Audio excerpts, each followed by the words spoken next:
பயமா இருக்குப்பா. இந்த கல்யாணத்தை நினைச்சாலே கை காலம் நடங்குது.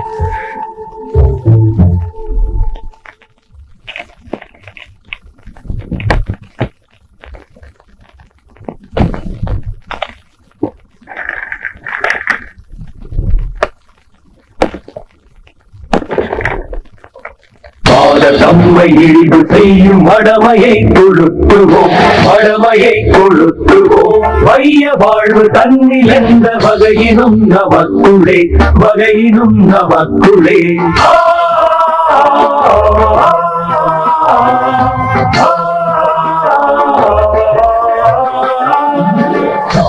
என்ற நிலைமை மாறி ஆண்களோடு பெண்களும், ஆண்களோடு பெண்களும் சரிநிக சமானமாக வாழ்வோம் இந்த நாட்டிலே, வாழ்வோம் இந்த நாட்டிலே. இன்றைய மகளிர் தின சிறப்பு நிகழ்ச்சியில் நம் நாட்டில் பல்வேறு துறைகளில் சிறந்து விளங்கிக் கொண்டிருக்கிற பெண்மணிகளை பார்த்தோம். இப்போ எதிர்காலத்துல இன்னும் நிறைய சாதிப்பாருங்கிற நம்பிக்கையுள்ள ஒரு பெண்ணை சந்திக்க போறோம்.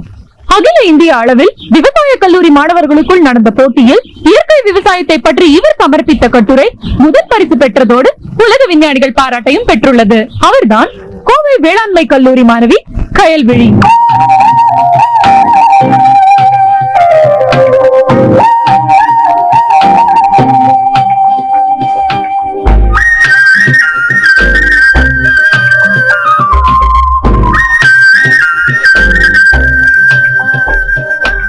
வணக்கம் கயல்விழி. வணக்கம்.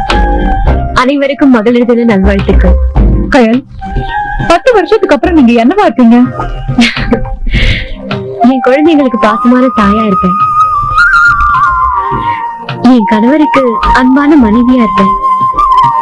என் அத்தைக்கும் மாமாக்கும் பிரியமான மருமகளா இருப்பேன். என் சொந்தங்கள் எல்லாருக்கும் பிடிச்ச ஒரு மனுஷியா இருப்பேன். படிச்சுட்டு சமூகத்துக்கு சேவை செய்வீங்கன்னு பார்த்தா இப்படி 10ஆம் பசலித்தனமா வீட்டுக்குள்ளேயே அடைஞ்சு கிடக்குறேங்கிறீங்க. நான் சமூகத்துக்கு சேவை செய்யணும்னா இதெல்லாம் செய்ய வேணாம்னு இருக்குதா? சமூகங்கிறது தனியா ஒண்ணும் இல்ல, நீங்களும் நானும் தானே. எவ்வளவு பெரிய கோலமா இருந்தாலும் ஒரு சின்ன புள்ளில இருந்து தானே தொடங்குது. நான் எனக்கான சேவையை என் வீட்டுல இருந்து தொடங்குறேன். கெட்டு போன ஒரு சமூகத்தை திருத்துறதை விட கெட்டு போகாத ஒரு சமூகத்தை உருவாக்குறது எவ்வளவு சிறப்பு. அததான் நானும் செய்யணும்னு நினைக்கிறேன். இப்போ நம்ம வெளிநாட்டுக்கு போனா எங்க நாட்டுல 5 லட்சம் தொழிற்சாலைகள் இருக்கு, 10 லட்சம் நூலகங்கள் இருக்கு, 20 லட்சம் கல்லூரிகள் பள்ளிகள் இருக்குன்னு சொல்றது நமக்கு எவ்வளவு பெருமையா இருக்கும், கௌரவமா இருக்கும். ஆனா அதே நேரத்துல 4 லட்சம் அனாதை இல்லங்கள் இருக்கு, 5 லட்சம் முதியோர் இல்லங்கள் இருக்குன்னு சொன்னா நல்லா இருக்குமா? இதெல்லாம் நம்ம சமூக சேவைன்னு நினைக்கிறோம். ஆனா அது இல்ல. மனித நேயத்தை கொண்டுட்டு நாம வச்சிருக்கிற நினைவு சின்னங்கள் நம்மள பெற்றவங்களையும் நாம பெற்ற குழந்தைகளையும் நேசிக்காம நிராகரிக்கிறதுனாலதான் அவங்கள பாதுகாக்க இந்த மாதிரி அமைப்புகள் தேவைப்படுது. இதெல்லாம் சரி செஞ்சுட்டாலே அதெல்லாம் தேவைப்படுது. நீங்க சொல்றதெல்லாம் சரிதான். இங்க எல்லார் வீட்லயும் மாமியார் மருமகளுக்கு நடுவுல நிறைய சண்டை நடக்குது. ஆனா நீங்க ஒரு பிரியமான மருமகளா இருப்பேன்னு சொல்றீங்க, அது எப்படி சாத்தியமாகும்? அது ரொம்ப எளிது. ஒவ்வொரு மாமியாரும் தான் மருமகளை இன்னொரு மகளா நினைக்கணும். ஒவ்வொரு மருமகளும் தான் மாமியாரை இன்னொரு தாயா நினைக்கணும்.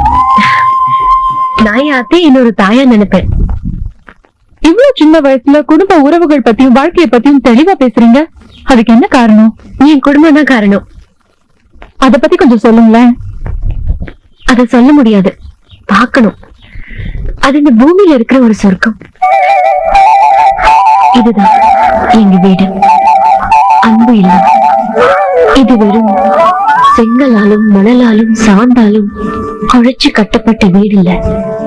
அன்பையும் பாசத்தையும் நிறைய சந்தோஷங்களையும் கலந்து கட்டப்பட்ட வீடு. இவர்தான் எங்க தாத்தா செல்வநாயகம், எங்க எல்லா உறவுகளுக்குமான ஆணிவேர். அமுதா, ஆமா, தேவையில்லாம பின்னால ஏமா வளர்க்கிறீங்க? இங்க பாக்குறீங்களா? என்னன்னு பாருமா.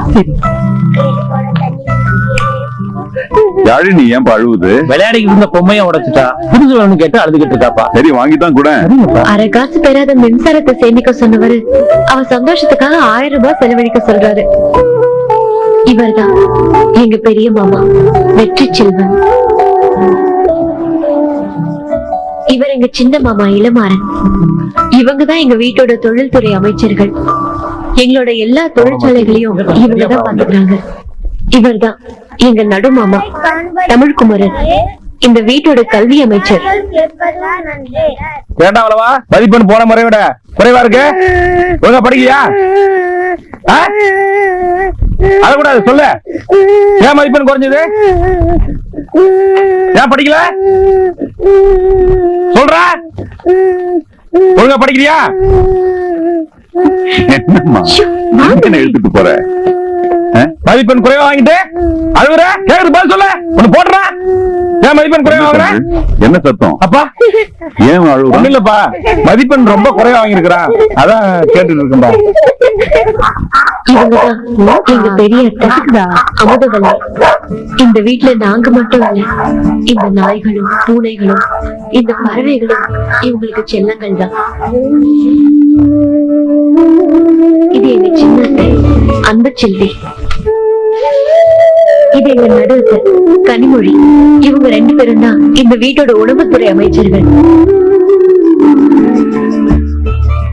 இவர்தான் எங்க அப்பா திருநாவுக்கரசு, இயற்கை விவசாயி, இந்த வீட்டோட வேளாண்மை துறை அமைச்சர்.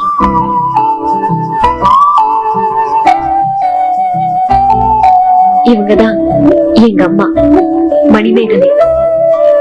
எங்க தாத்தாவுக்கு ஒரே பொண்ணுங்கிறதுனால செல்லம் அதிகம். 5 ரூபாயில இருந்து 5 கோடி வரைக்கும் எல்லா வரவு செலவுகளையும் எங்க அம்மா தான் பாத்துக்குவாங்க. இந்த வீட்டோட நிதி அமைச்சர் இவங்கதான்.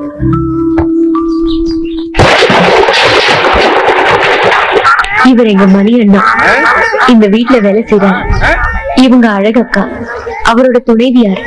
இந்த வீடும் நாங்களும் சுத்தமா இருக்கிறதுக்கு இவங்கதான் காரணம்.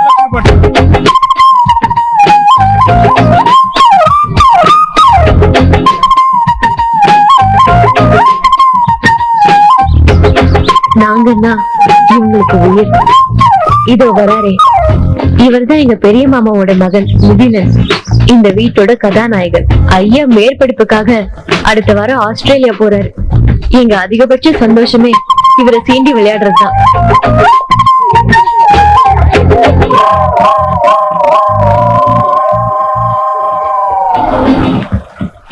இவரு எங்க சுப்பையா தாத்தா, தாத்தாவோட உயிர் நண்பர். நல்லா இருக்குடா. பள்ளிக்கூடத்துல படிக்கிற அப்பாவி குழந்தைங்க மேல செஞ்சோலையில குண்டு போடுறான், அகதிகள் முகாம் மேல குண்டு போடுறான். கேட்கவே நாதி இல்லாம என்னடா செய்யறது? தமிழ்னா பிறந்து தோச்சுட்டோமே. வாங்கப்பா. உள்ளூர் அரசியல்ல இருந்து உலக அரசியல் வரைக்கும் மணிக்கணக்கா சாப்பாட்டு மருந்து பேசிக்கிட்டே இருப்பாங்க. ஆமா, எடுத்துக்கங்க மாமா. நல்லா இருக்கியாமா? நல்லா இருக்கேன். ஒண்ணும் புரியலடா. வாங்க வாங்க, போய் விளையாடுங்க. என்னமோடா செல்வா, இங்க வந்தாலே மனசு ரொம்ப மகிழ்ச்சியா இருக்குடா. எல்லாருக்கும் தாய்மடிதான் சொர்க்கம், எங்களுக்கு எங்க தாத்தா மடிதான் சொர்க்கம். நாளைக்கு ஞாயிற்றுக்கிழமை எங்க வீடே திருவிழா போல இருக்கும்.